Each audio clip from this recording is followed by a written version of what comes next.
Salut les amis, bienvenue dans cette nouvelle vidéo.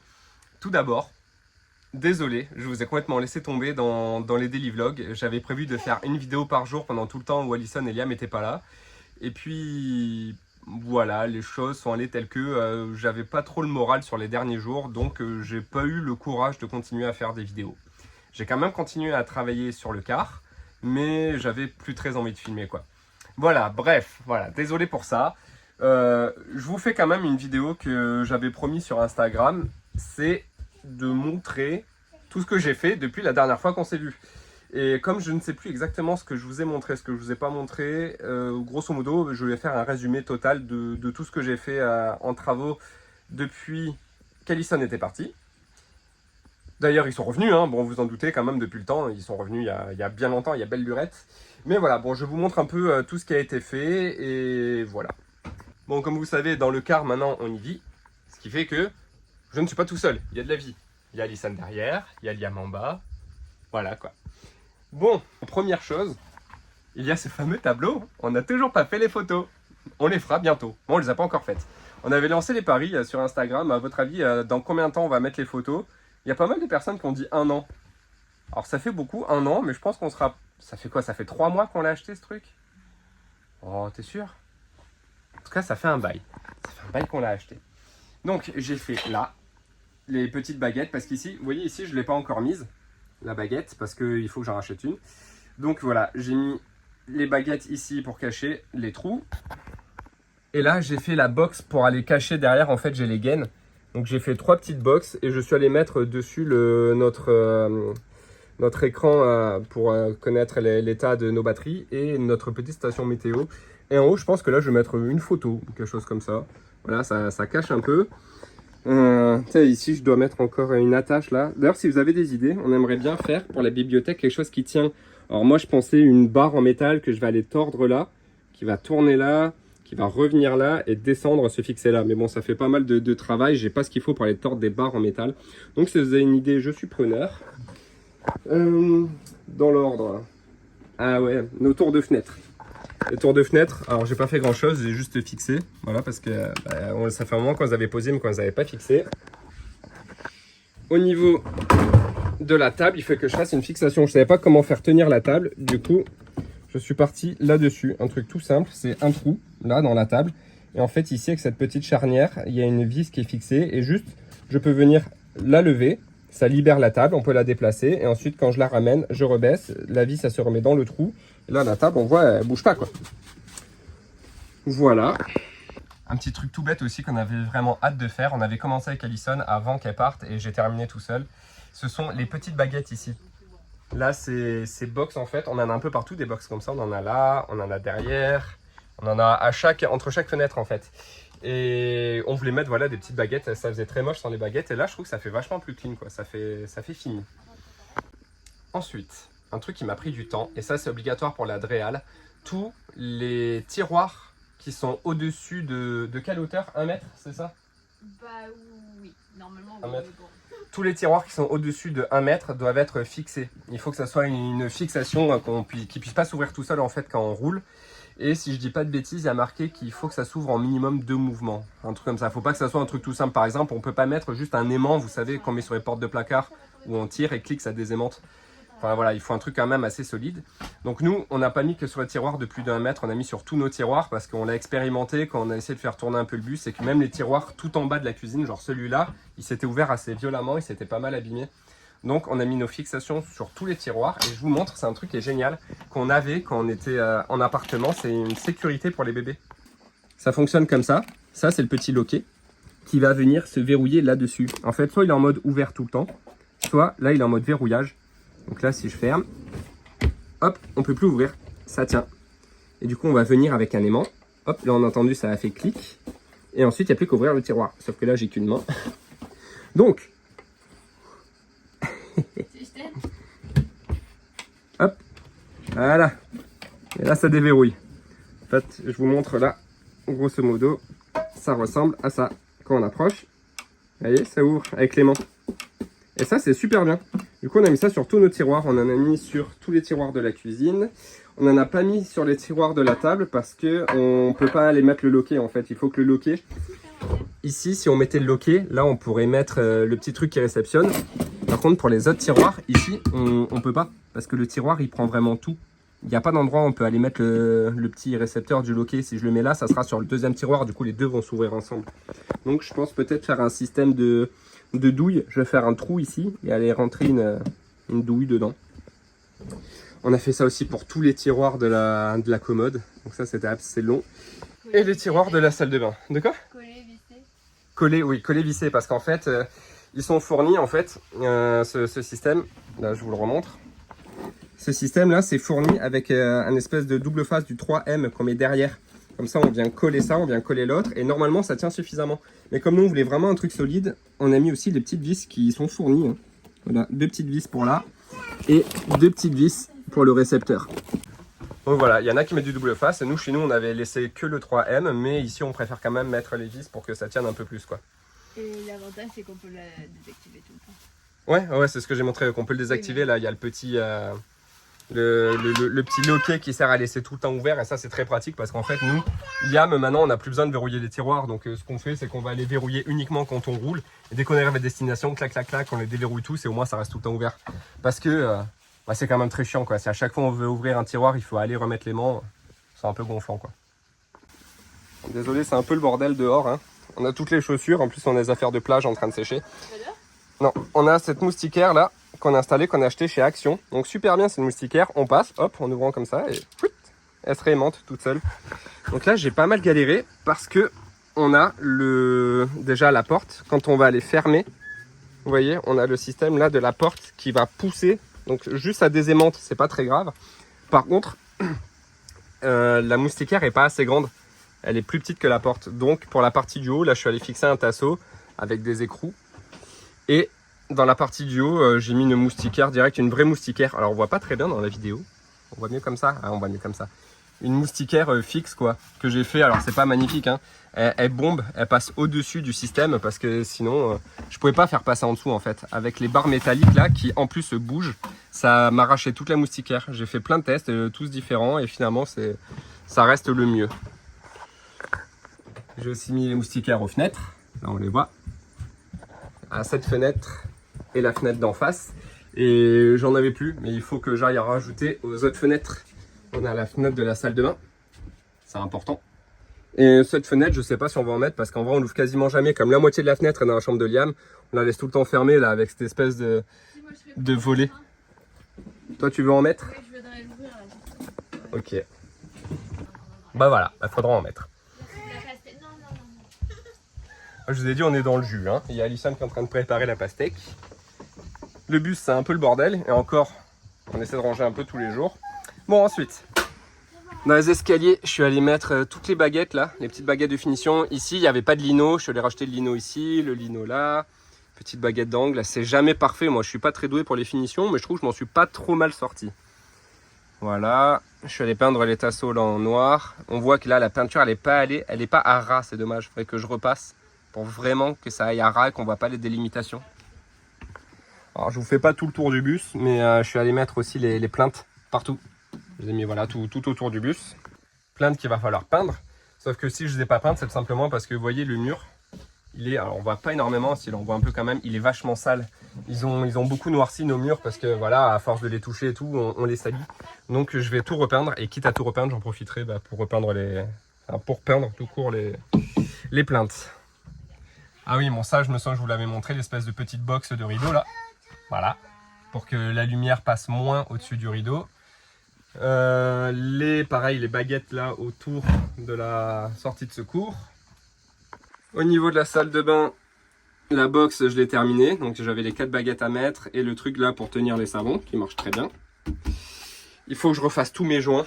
Là, ces joints, ils sont dégueux. Le bac de douche, il a un peu bougé. Ce qui fait que là, mon joint, il s'est décollé. Et je veux pas que l'eau passe en dessous, donc il faut que je le refasse. Les fameuses toilettes, ça, je vous ai montré dans la vidéo avec l'évacuation. Ça prend l'air, ça va évacuer dehors. Avec le petit interrupteur ici.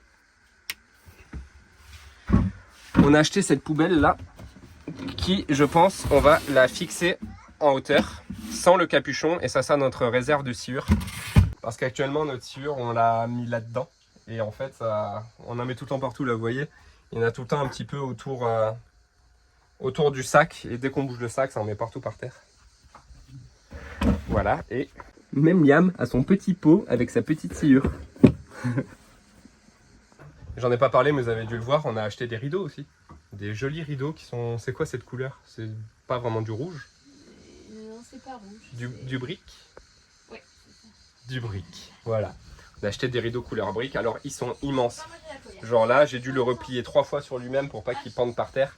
Mais on en a 4 parce que c'était des fins de série qu'on a acheté chez Leroy Merlin. Ils étaient magnifiques, à moins 50%. On a dit vas-y, on les prend. Par contre, il y a 4 rideaux, sachant qu'on a toutes les fenêtres à faire. Mais Alison nous a fait des petits calculs scientifiques. Voilà, vous voyez, qui ressemblent à ça. Et dessus, on a essayé de calculer le découpage, comment découper ces rideaux pour qu'ils nous fassent toutes les fenêtres. Et tu m'as dit qu'il manquait combien? 10 cm? 10 cm, mais ça peut le faire. 10 Comment ça peut le faire s'il manque 10 cm? Bah parce qu'on avait prévu de doubler pour les ourlets, il y en a peut-être un. Ah ouais. Pour les Ouais, pour les œillets. œillets. Parce que quand on va découper les rideaux, il faut qu'on pense ici à faire la petite doublure.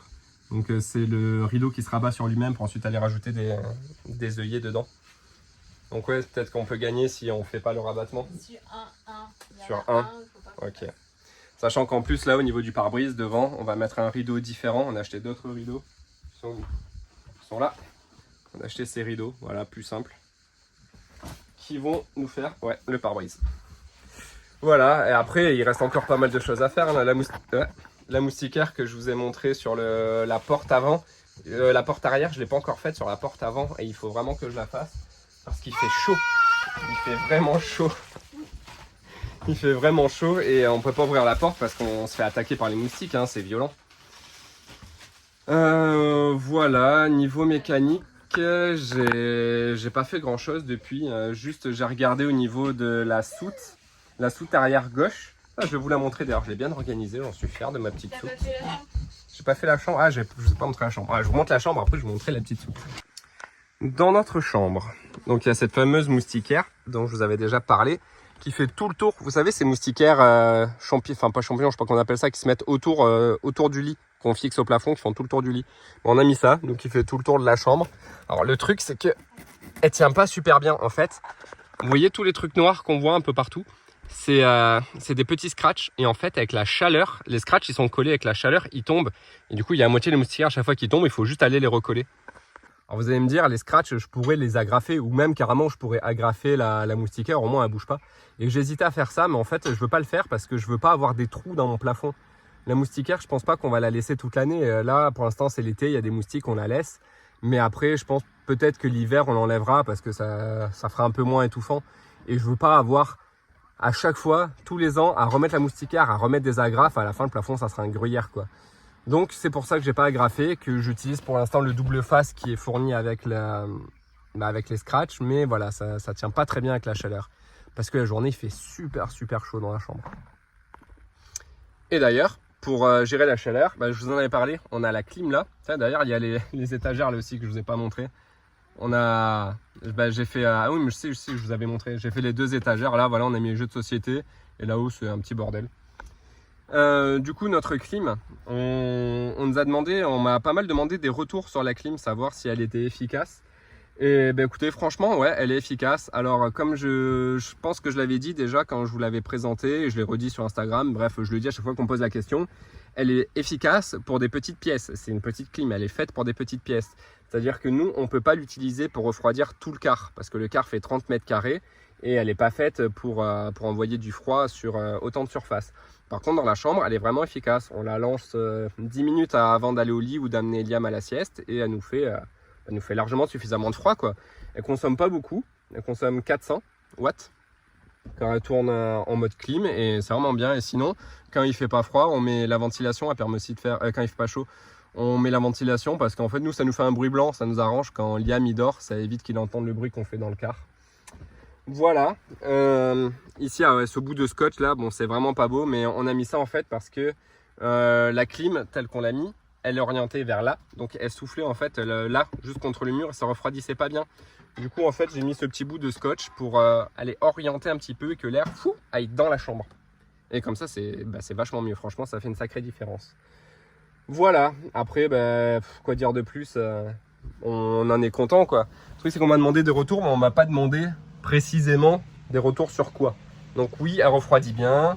On a l'application, c'est vachement pratique. Par exemple, si on est dehors, qu'on sait qu'on va rentrer dans la sieste, pour la sieste rapidement, on a juste avec le téléphone, quoi, je déclenche la clim.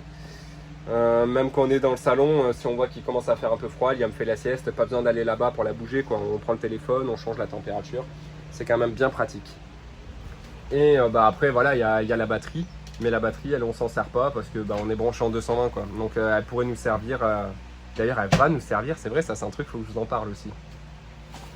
Attendez, je vous montre la soute que je voulais vous montrer vite fait et ensuite je vous en parle. Je suis en train de faire le montage et j'ai complètement oublié de vous dire qu'il y a les soldes en ce moment chez EcoFlow du 16 juin au 17 juillet, si je dis pas de bêtises. Et je vous dis ça parce que j'ai 2-3 personnes qui m'ont écrit sur Insta parce qu'elles étaient intéressées par la Delta 2 et aussi par la clim. Et du coup voilà, je leur ai dit clairement c'est le moment quoi. Donc là avec l'été, si vous voulez en profiter, voilà, il y a les soldes, il y a des prix qui sont vachement intéressants. Et en plus notre code promo que je vous remets en description, Vagabond 5, est valable en plus de ces promos quoi. Voilà, c'est tout. Bon, je vous remets la vidéo. Ma petite soute, je sais même plus pourquoi je voulais vous la montrer. Voilà. Ah oui, je sais pourquoi. Ça, c'est la soute arrière, c'est la soute de réserve. Voilà, on a des couches, on a du sopalin. Dans cette boîte, on a toute la nourriture, on a des bouteilles d'eau, des bouteilles de lait, bref, une réserve de bouffe quoi. Et je voulais vous en parler parce que voilà, c'est un truc que j'ai enfin découvert. Je savais que j'avais une fuite d'huile. En fait, on a le fond de cette soute souvent qui est pleine d'huile et d'huile bien noire de moteur. Et ça me pose problème, surtout que maintenant que j'utilise la soute, voilà, et qu'en plus c'est la bouffe, j'ai pas envie spécialement de manger des chips à l'huile moteur quoi. Donc j'ai cherché et j'ai fini par trouver, en fait j'ai tout bien nettoyé et j'ai fini par voir ça. Ici, je sais pas si vous voyez, j'avais bien nettoyé et maintenant il y a de l'huile là. Il y a de l'huile qui stagne et qui en fait après va couler là le long et va me remplir la soute. C'est pour ça que j'ai mis une serviette là temporairement. Et en fait je pense que c'est ici que ça fuit. Là il y a un joint derrière et je pense qu'il faut sûrement resserrer l'écrou ou carrément l'enlever et aller changer le joint. Et le problème c'est que là vous voyez il y a encore de l'huile, normal, heureusement d'ailleurs. Donc si je veux changer l'écrou, il faut d'abord vidanger l'huile et il faut que je rachète de l'huile. C'est pour ça que je ne l'ai pas encore fait, pour l'instant j'ai mis la serviette. Mais voilà, c'est on va dire ma prochaine mécanique à faire, résoudre cette petite fuite d'huile. Finalement ça n'a pas l'air d'être grand chose, ça se trouve il y a juste à resserrer. Je testerai, je resserre, soit ça empire, soit ça répare. Voilà. Bon, on vient de m'appeler à table, je passe à table. Voyez, on m'attend. Je passe à table et ensuite je vous raconte ce que je voulais vous raconter. Bon, donc je termine cette vidéo. Ce que je voulais vous raconter, c'était par rapport à ce qu'on va faire les prochains jours. Nous sommes dimanche, donc là je sors la vidéo demain, donc elle sortira lundi. Et samedi, on va partir avec Alison et Liam au camping. J'aurais aimé, j'aurais rêvé d'y aller avec le car, mais il n'est toujours pas homologué. On attend toujours que notre dossier soit instruit pour pouvoir le faire homologuer, pour pouvoir rouler avec. Donc, il ne sera pas homologué, donc on ne va pas partir avec, on va partir en tente. Voilà. C'est un camping où je vais depuis que je suis né, où mes parents allaient déjà avant moi, et on va depuis toujours. Donc là, on va y aller. Oui, j'arrive! On va y aller pendant 3 semaines. On y va du 8 au 26. Voilà. Donc je vous ferai peut-être une ou deux vidéos là-bas. De toute façon, ça va être du camping tranquille, hein. Ça va pas être la grosse aventure, donc il n'y aura pas énormément à raconter. Mais voilà, une ou deux petites vidéos sympas, histoire de vous faire profiter un peu des vacances avec nous. Même si j'imagine que vous allez aussi partir en vacances vu que c'est l'été. Bref, voilà. C'est tout. Et j'espère vraiment que on recevra notre instruction bientôt pour qu'on puisse faire homologuer le bus peut-être en août et pouvoir partir assez rapidement. Surtout, en fait, ouais, même si on l'homologue en août, ça ne changera pas grand-chose parce qu'on va partir en voyage en septembre. Et ceux qui nous suivent sur Instagram savent déjà où on va partir. Donc, si tu ne nous suis pas sur Instagram, je t'invite à aller sur notre Instagram. Voilà, comme ça, je fais exprès. Je te le dis pas ici sur YouTube, comme ça, si tu veux savoir, il faut aller sur Instagram. Bon allez, on se revoit dans une prochaine vidéo. Je pense que j'en sortirai une peut-être la semaine prochaine ou la semaine d'après. Ça sera sûrement au camping. Ou peut-être avant de partir au camping parce que j'ai encore quelques trucs à faire dans le car. Donc on se reverra peut-être avant le 8. Allez, à bientôt. Ciao.